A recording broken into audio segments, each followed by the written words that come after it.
What's up, Prepsters? PSAT is coming up in the next couple weeks, so I want to give you a quick overview. This is just going to be high level because I know you want to get back to watching Squid Game. The first section is a reading section. It's comprised of 5 passages with 47 questions, and you have 60 minutes to do them.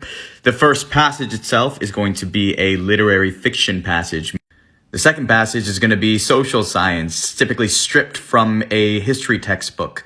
Think about sociology, anthropology, psychology. Why do people do what they do? Note that there will be some graph questions that pop up, typically after the social science and the natural science passages. Then we've got a natural science passage. Think about your hard sciences like physics, chemistry, biology. Again, you might have a graph. In this particular case, this passage is all about geology in the Yellowstone Park. Then we have the founding document passage, or in this case, passages.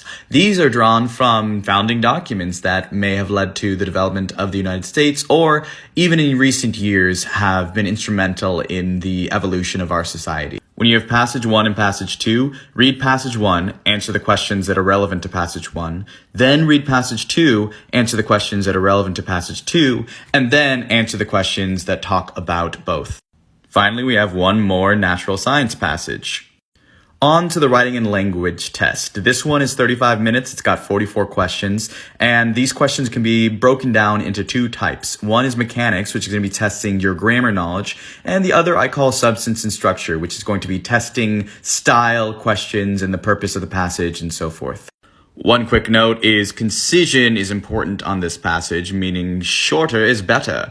So keep it simple, silly. For example, I don't have to read the question. I know for 15 the answer is D. Then we have the first of 2 math sections. This one does not allow for calculator use, and it's 25 minutes with 17 questions. Both math sections have both multiple choice questions as well as grid-in questions. So the general rule of thumb is questions go from easy to hard in the math section. So make sure that you go through the easy multiple choice, and then you might want to skip the last 2 multiple choice and then tackle the grid-ins, and then maybe do the last grid-in and then come back to the last multiple choice. That's if you're running out of time in the typical course. And then finally, we have the 4th section in which you can use the calculator. Note that it's 45 minutes long with 31 questions. One of the benefits of the PSAT is that they do give you these formulas, so make sure to make use of them as you're going through the test. And this again follows the same format of easy to hard questions, starting with multiple choice and then moving into the grid-ins. I know that was super quick. Best thing to do is to take a practice test on College Board's website. And then when you actually are preparing for the SAT and ACT, we have tons of resources at prepmedians.com.